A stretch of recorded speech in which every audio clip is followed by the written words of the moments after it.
A guy had hip surgery yesterday morning. Haven't heard from him. I did get a call last night from Todd Beeler. He had sounded like kind of emergency surgery Monday. Went in for what he said was he went in for what do you call it? Called it something. Went in for an in room. Let me read it. In office procedure, and they ended up admitting him for surgery. And then he had another surgery last night. He says not life or death, but he says I should get home today, so he couldn't make it. But he hadn't elaborated, so it's just us. So, did you guys have a chance to look over the minutes? Beth told me she would take care of the minutes. Okay, well, we got them right here. Oh, you do? Yeah. You don't have a copy? Oh, yes, I do. My bad.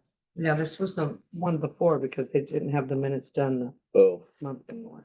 She told me she would do August and September. okay, so we Oh, don't this have is September, August. so we can approve. August? We can approve August.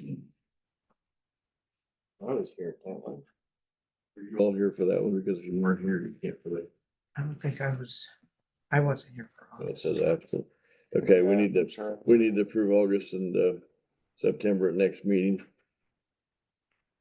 You make a note of that, Jane. Okay.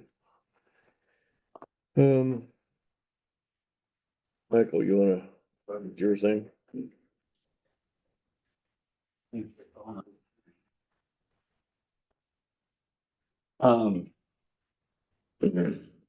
I'm trying to add tools to the economic development works tools kit through this. This is a project that more cities in this and towns in the state have than don't have. Just to show you, these are some of the ordinances that I've taken off the website from numerous cities across the state to so Andy, if this gets approved, can use them as models to work. What this amounts to is a riverfront restaurant district. In our case, we can use either a lake or a river. Mill Creek is designated as a river. So that's going to be the spine of the project. If you go to, I've got some colored maps for you. The first one here shows you the entirety of the possible district. What it amounts to is we can use either the lake or Mill Creek. My intention is to ask you to use both, which will put most of the developed downtown and 9th Street corridor down to Lake Manitou into this area. There's several constrictions here. The green part that you see surrounding Mill Creek and the lake, technically we can move 1,500 feet from the waterway, and the green designates 1,500 feet. But since there's a 75-foot setback on Mill Creek on which you cannot build, we can now move 3,000 feet out. That's where the orange boundary comes in play. So what could happen here is in those districts, in those areas, you could put in restaurants.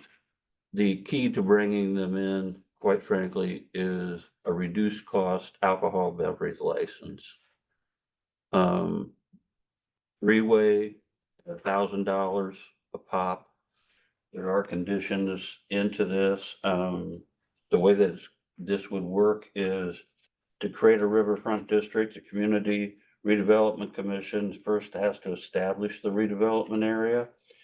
The district must be located along a river or a lake that is at least 750 acres and completely within the municipal boundaries.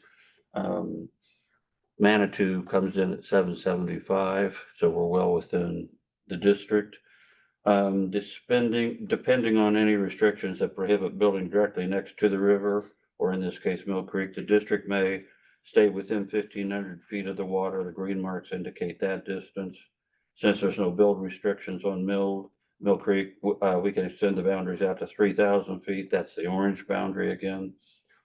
Once and if the redevelopment commission establishes the district, the city council approves an ordinance or resolution that officially authorizes creation of the district and its boundaries. Several communities have developed comprehensive plans to guide growth within their districts. That's what the Goshen plan is. It's one of numerous plans that have been used on these districts to work with. These programs are really supposed to emphasize revitalization, land use, infrastructure use, other public and private investments. Let's see, and then there are specific guidelines to get around. You have a number of pages here all clicked together that look like this. These are churches within the district. We cannot put a restaurant within 200 feet of a church or a school. And I've laid these all out for you. The only one building that actually is impacted is just right down the street. It's the old Tops factory. There's a little church, I think it's a Methodist church that sits back from there. The 200 feet actually cover Mike's building entirely, but do not touch Tippecanoe or anything else, so it could start from there.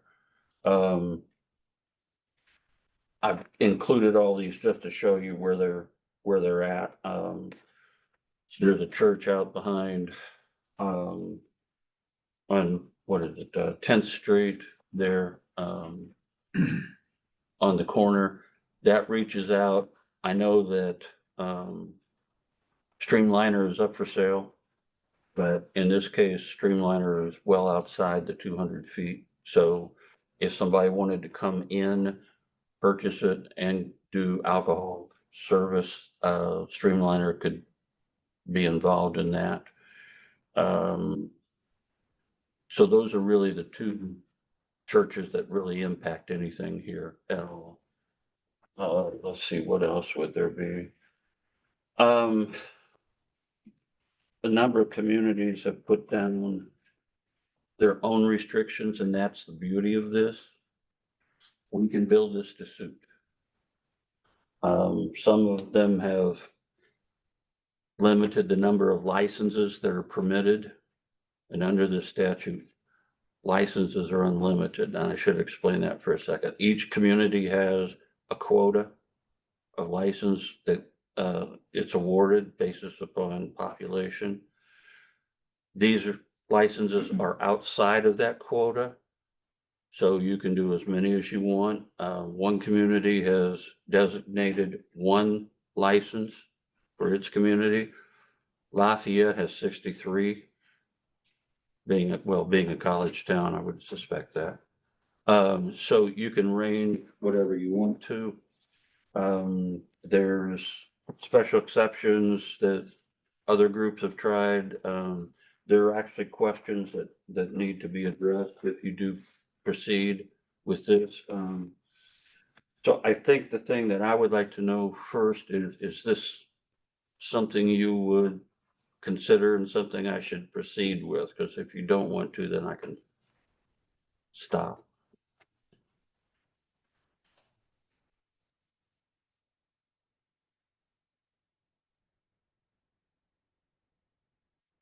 Restaurant wise, Mhm. right now, who has liquor license, nobody can get. You're not going to be included in this. You've got a I liquor got that, license. I got Yeah. that, but it's the, I guess where I need to go in my own mind is out of the box, because I, there's very few places I see that I would personally want to put a restaurant. So then asking for more inventive people to step it up. Well, like I said at the beginning, it's a tool. Consider it like the spare tire in your car. Hopefully you never have to use it, Right. but boy, when you do, thank God it's there, you know? As I've said before, one of the things that concerns me is all the development is going on south of town. Right. I watched this happen in Marion. Everything went out to the bypass. This would be a tool that FedCo, the Chamber of Commerce, the downtown partnership could use to help build up downtown and attract restaurants in. And you're talking sit-down restaurants. They cannot participate in the DORA because they have, according to the legislation, alcohol has to be consumed on the premises. But it doesn't impact the DORA. So the DORA would continue to operate as it chooses, as it's functioning now. Right. Okay, so this is just another layer that we could use to attract businesses and restaurants. Okay. The bad part of it, going back, is if you've already got a liquor license, you can't trade it in and go for the cheaper. That's the only problem.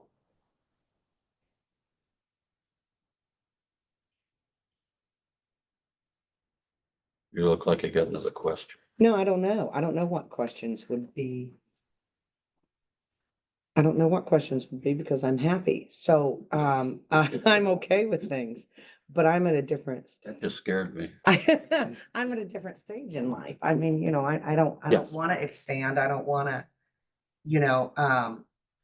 it'd be interesting to have some younger, restaurant people all together and see what they say, If, If hypothetically, if she wanted to sell her restaurant, it would be an attraction for a new buyer to buy it because of this. It depends on what she does with her license. If Ruth decides to keep it, then they could go for their own license. But when you sell a restaurant, you're basically selling the license, Yes. Yeah. Yes. and that wouldn't apply. That wouldn't apply here if Ruth chooses to keep it. Now, if she chooses to, I'm sorry, let me rephrase that.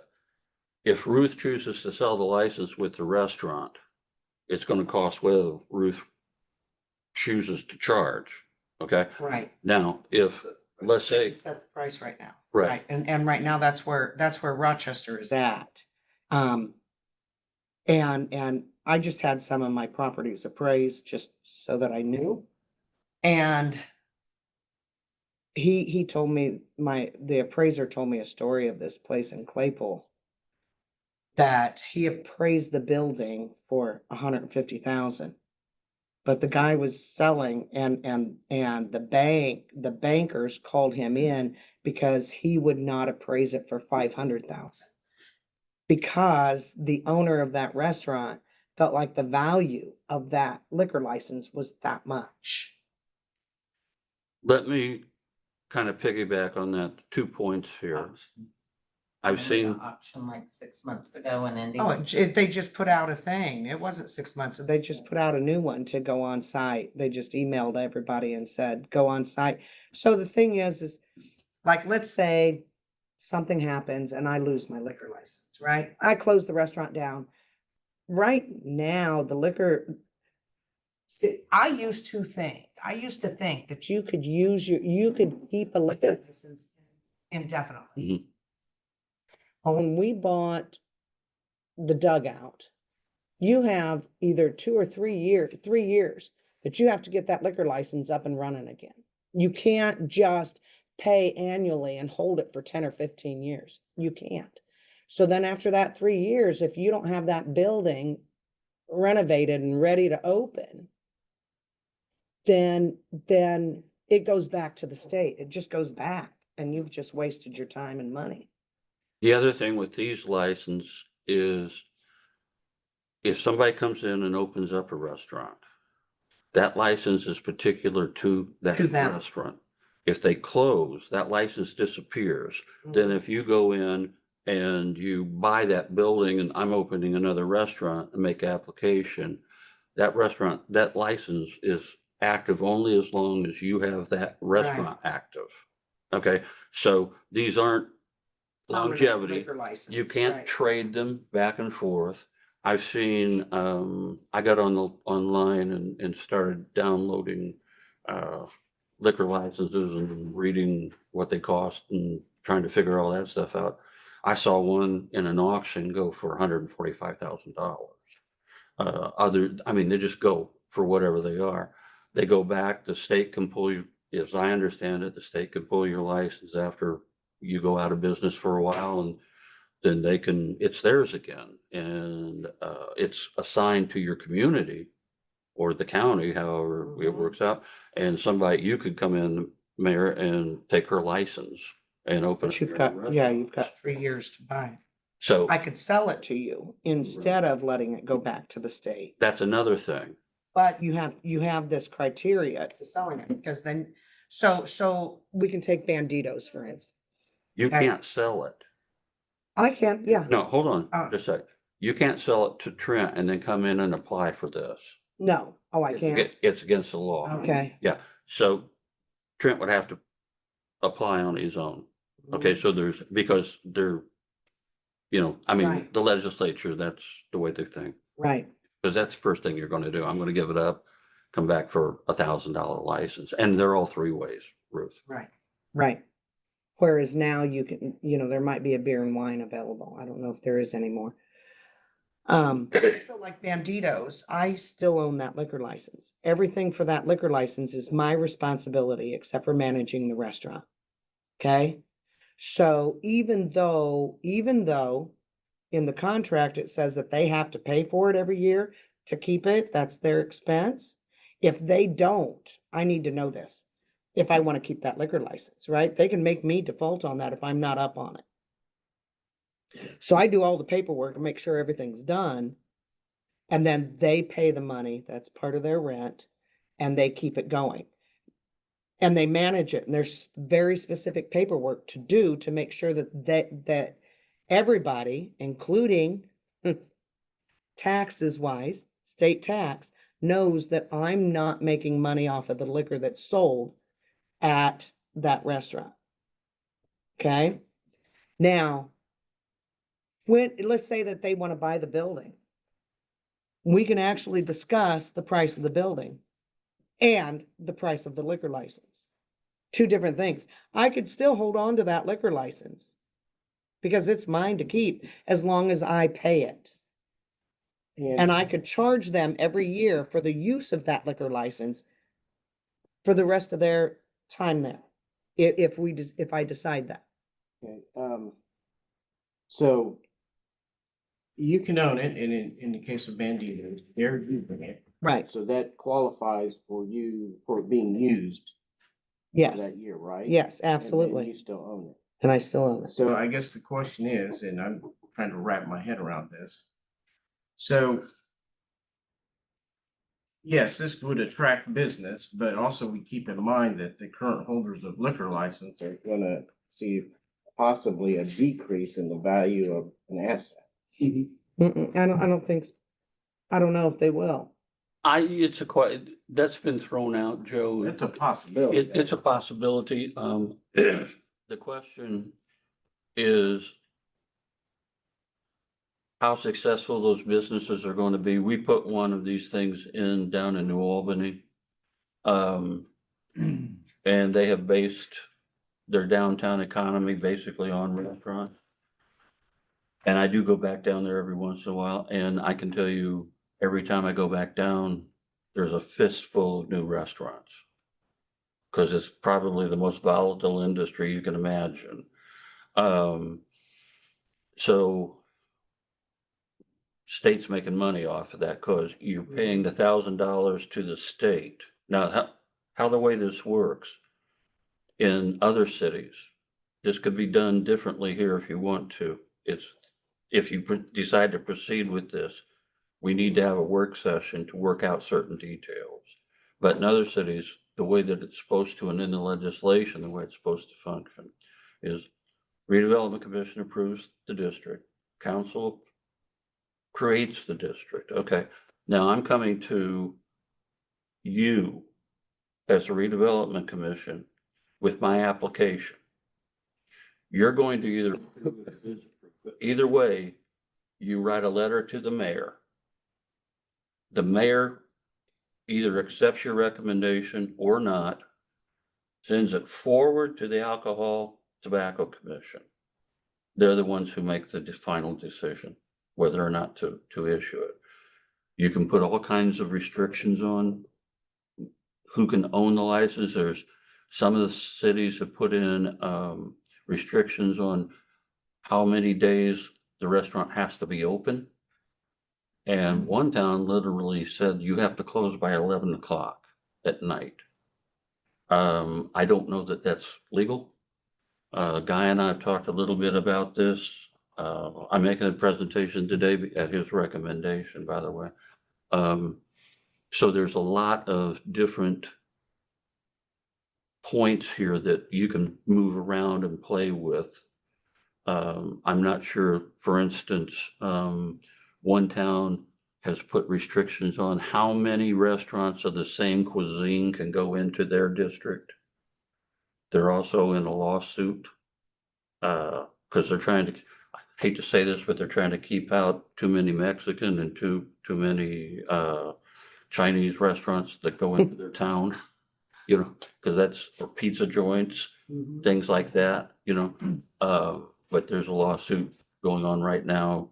Can you actually prohibit somebody from coming in? Of course you can through zoning, but you know, do you want to do that with a restaurant type of thing? Because they do attract people. This, like I said, I think that the part of Rochester that's going to benefit the most from something like this is downtown. Just so that you know, the only other community in Fulton County that I can find that can benefit from this is Fulton, the town of Fulton, because Mill Creek flows through the south end of them. And given the restrictions, the entire town can be covered. And so once I know whether I'm proceeding here or not, at some point, I'll be down in Fulton making the same recommendation and asking them if they want to do this. The other two towns, Kiwanis and Akron, they don't have a waterway close enough to them to get to the 3,000 feet. So there's nothing that can be done for them at this point. But like I said, this is nothing more than a tool. If it gets used, great. If it doesn't, well, you still have it. And you never know what this town's going to look like 15 years from now. You know, there could be a lot of buildings renovated or empty and somebody does want to open up a restaurant, or, you know, natural disasters and you get to rebuild and do whatever you want to. So all you're doing is kind of putting something in your screwdriver in the toolkit just in case you need it. You know, I mean, that's really what I'm approaching this as, is if it's used, that's fine. If it's not used, well, you still have it. And the council, I mean, there's a lot more controls that can happen.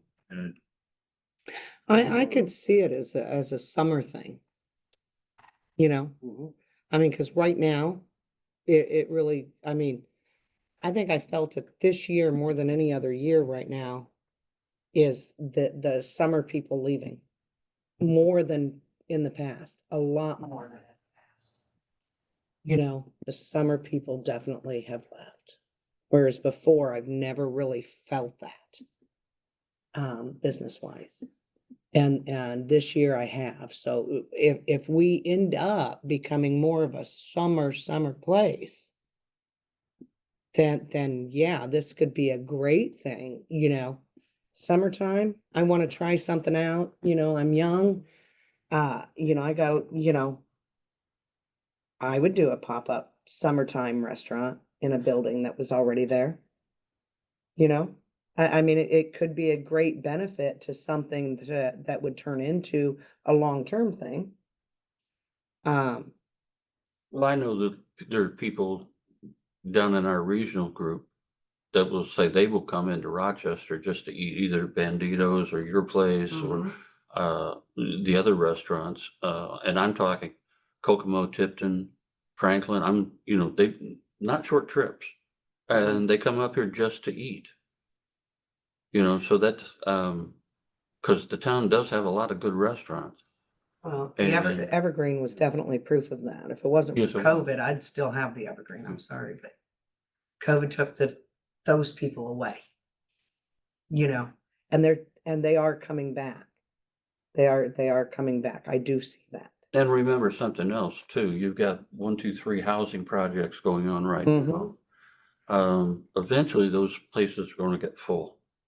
And whether they come from employees who live out of town and have to commute into town and then go someplace else, spend their money, or whether it's outside people who decide to move into Rochester, they're gonna want someplace to eat, and fast food only gets you so far. And most people want a good sit down, lunch, breakfast, dinner, whatever it is, at least once in a while. And the more restaurants you can have, although, like I said earlier, it is a volatile industry, but the more restaurants you can have, the more people you're going to attract at some point. I mean, that answers the question. And it's good to hear from Ruth who owns that. I just don't, I didn't, it's good to find out a little bit more about Yeah. it. And I don't know the Pizza King there on, what is it, 11th and Main. There's a church behind it, 1 block. That would be outside, I think that would be outside. That's outside. Is it outside? Okay. What I'm gonna do, if you want to continue with this, is I'm gonna create a working district. I'm gonna use Main Street as the spine on that. I'm gonna go 1 block each side and run it down to 10th Street and then angle it out on 9th Street to the lake. That's the most developable place. I don't want to see, and this isn't totally up to me, but I don't want to see or have somebody in one of those residential neighborhoods thinking, oh my God, a restaurant's going to be popping up next door to me. It makes more sense to have a working corridor in your business district. And that is your business district. Most development would take place down there in those areas. I'm including the lake simply because I can. And as you guys well know, the lake is so well built up, I would find it difficult to see a restaurant go in down there, out there. But while you're doing this, you might as well do it in one fell swoop, get it all done, and it's there. Then you don't have to worry about it in the future. Is there a cost? I'm sorry? Is there a cost? It depends on how you want to arrange that. You have to pay the $1,000 to the state for the license. Cost to the restaurant owner, but is there? Yes, you, Cost to the city? it costs the restaurant owner. It's It not, doesn't cost the city to. the city has nothing. Here's the other side of this though. Some of these towns, many of them have created an application fee. Anything from another $1,000 that goes to the city, all the way up to $5,000. In addition, some of those cities have also created a marketing fund. So it depends on how much one community demands another $5,000 into that marketing fund so that the district can be publicized. Couple cities, it's only another $1,000. So I'm opening up a restaurant and I can get hit any place between $1,000 and $10,000, depending on what it is. Again, if you want to proceed and do this, my recommendation would be a work session, because I've given you a number of questions back here that going through these need to be answered. And you can create how this works. And I could lead you through with the questions. We could work them out, get it all set up, and then Andy can fix the resolution. I guess. I think my advice is to look through this material, see what kind of questions come up. We need the other two members here to Yeah. go through it. If you have questions, you can contact them directly, or you can put a work session together. The one advantage I see that probably stands out to me more than anything is this is kind of a built-in, and I'm not saying I'm for or against it. I'm kind of not sure, like you, how much of potential for growth we have in that area. But if, let's say, across from the lily pad in that property, if they wanted to put a restaurant there on the north side of 14, that has a little bit of a view of the lake, if somebody wanted to come in there, and maybe instead of them coming to me and say, hey, I want a tax abatement, we say, well, we already have this, that's your incentive to come here. I don't have to provide them with any other incentive that they might request, if that makes Okay. sense. After dealing with a lot of incentive plans in the last few months, this is kind of a built-in incentive plan if a restaurant wants to come in one of these spots, is what my thinking is. But Mhm. I would advise you to look through this over the next until next meeting, and then ask him questions about it. We'll get these, give him more of these, we can get in Todd and Guy's hands, or Guy got one of I those. gave them out. I can always make more. There's no I have a problem. folder for him though. Okay. To him at the next meeting. I would suggest him take some time to digest it a little bit, since this is the first view. So, you guys good with that? I'm I'm good good with with that, yeah. Yeah, there's a lot of information right here. Yeah, More do you want? okay. Who ultimately governs it? Like, who will oversee it? Will it be the city then, or who, like, for any changes to it or any amendments to it, or? City council would make amendments, although you could recommend amendments. So the RDC kind of oversee it, and they would make a recommendation to. They could make a recommendation to it, and then the city, of course, the legislative body has to make the official changes and things.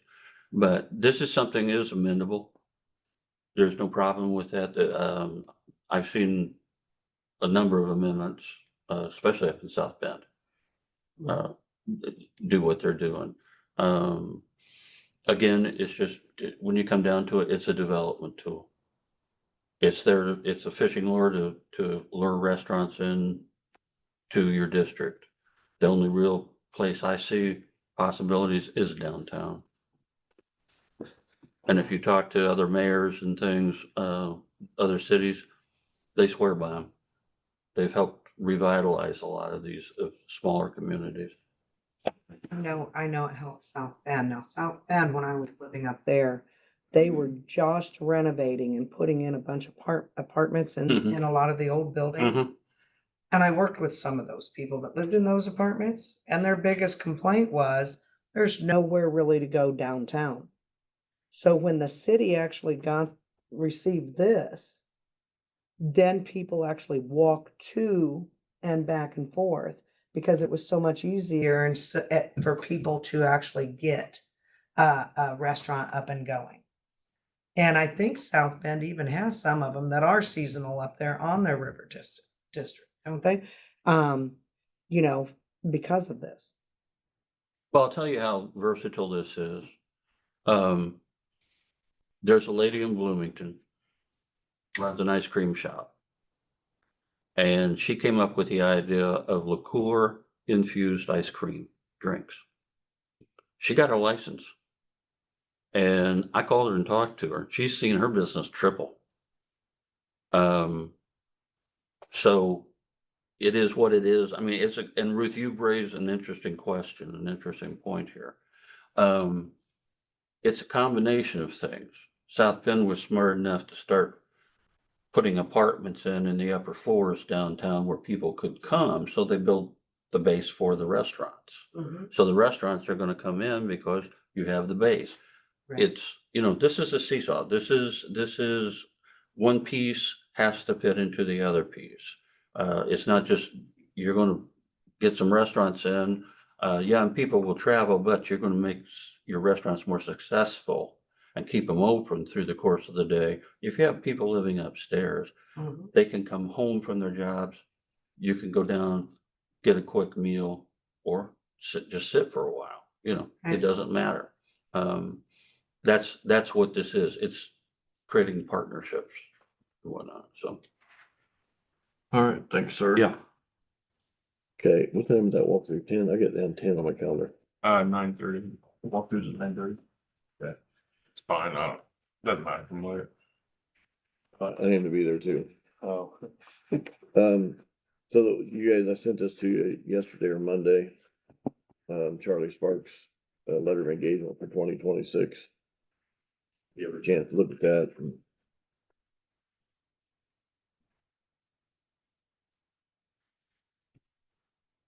Charlie's at the same amount as it was last year. Yeah, it's the same, just a renewal of the.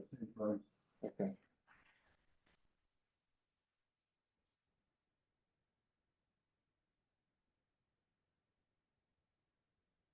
Jane, you know we're supposed to sign this if we accept it. If we don't have the president here. Andy, doesn't matter. Anybody on the commission can sign this. With this? There it is, yes. I think.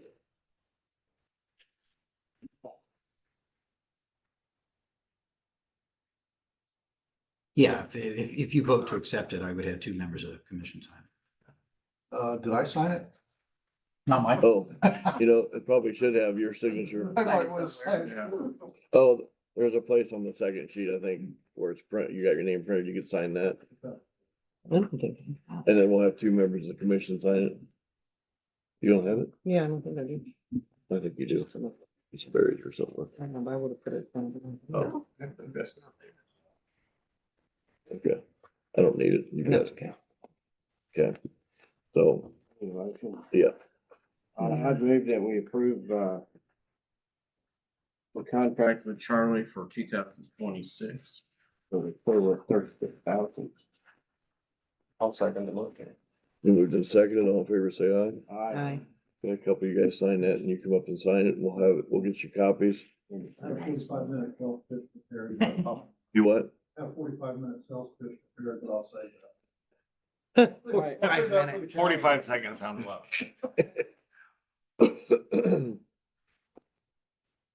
So, we're gonna go and sign that bill and then Charlie, you'll sign it, and if we can get copies made, we'll get Andy and Beth and Charlie all copies and make sure Guy has a copy as well. Thank you, appreciate it. I'm sorry, I forgot to, who moved and seconded? Joe moved, Bill seconded. Thank you. Charlie signed it. Get a pen, Charlie. Good. I think I covered some of this last meeting with you, this project cost spreadsheet. I made a few not really changes, but, I highlighted some areas that may not necessarily fall underneath the GO bond, depending on when we have investment nailed down. Some of this could fall under a TIF bond. But just to, after I sent it to you, I think I covered this somewhat with you guys. But we did have that presentation last night at the council meeting at our first step. We hope to get this on play by, December 12th, I believe is the date. So that we can start having funds to deal with some of these upfront costs to these projects. So this is just for your reference to hang on to. And we'll be walking through that from time to time. You have any questions on any of that?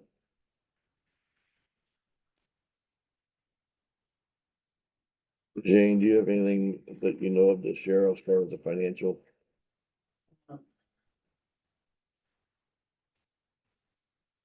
No, I don't have any additional information to share. All right. Can we, Julie? I'll make it short. Food Fest was wonderful. Kids coming out of Woodward. Weather was on our side. Keep it going for holiday stroll. And we'll announce hours for that next week.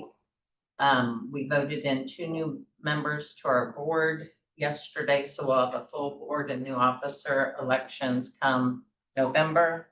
The Rochester Downtown Partnership has been really working with the local restaurants and actually reaching out to Kosciuszko County quite a bit. Our Facebook page and social media is up over 200%, which we're really proud of that.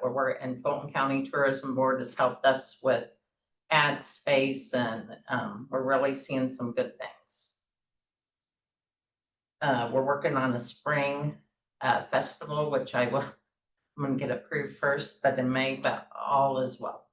So holiday strolls coming, Times Theater, and I forgot to mention this yesterday too.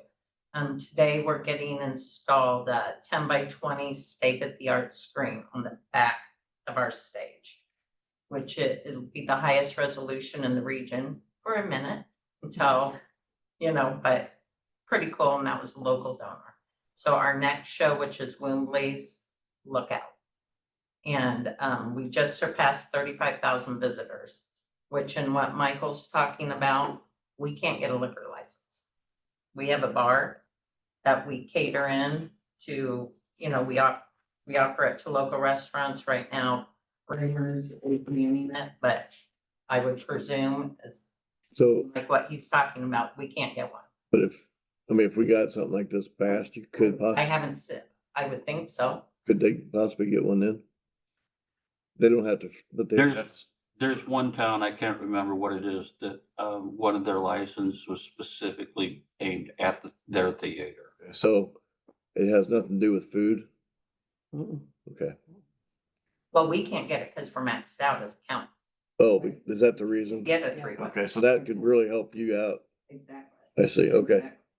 And when you come to Wembley's next time, you're gonna see a hot dog cart.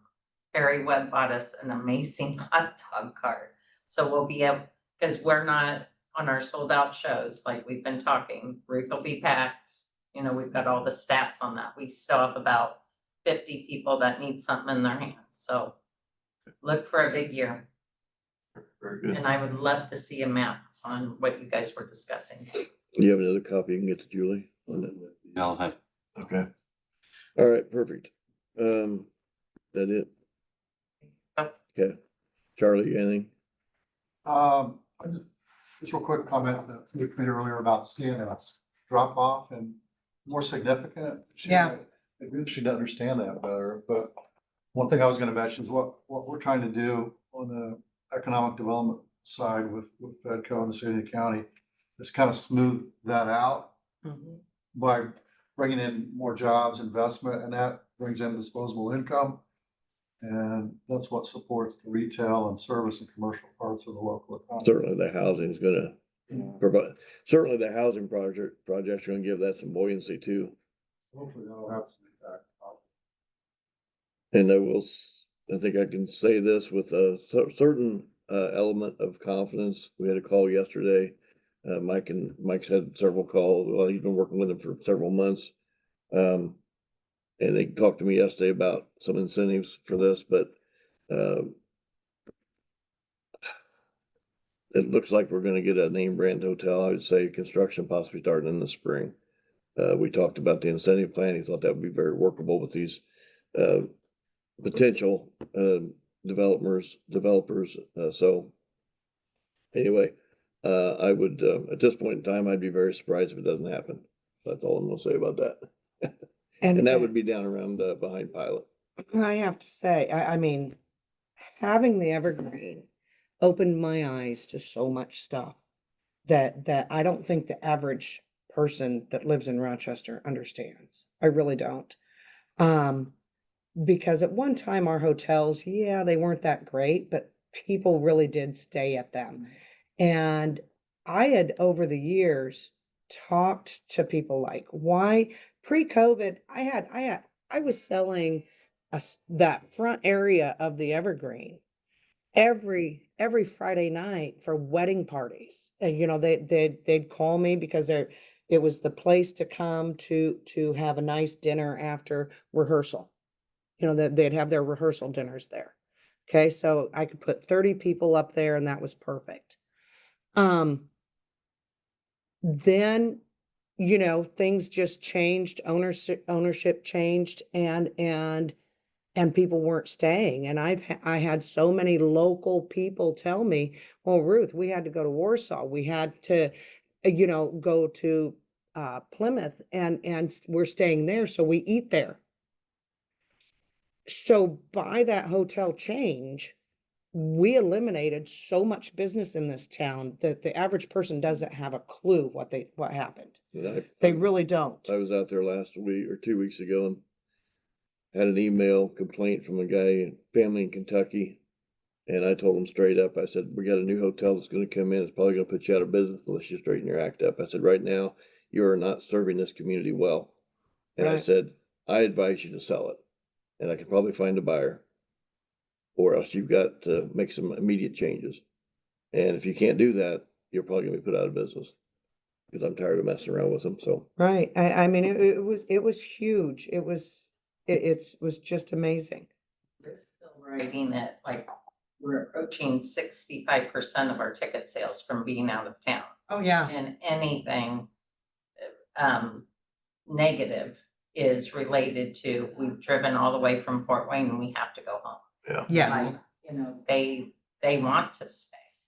And it was, I don't think that the average person They don't. in Rochester understands how many people come from out of town.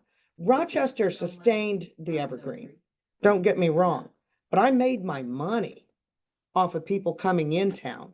I mean, it was nuts. The people that came from Plymouth, the people that came from Logansport, Peru, Culver, Warsaw, Fort Wayne, Indianapolis. They even, they'd come from Michigan because they heard about the Evergreen.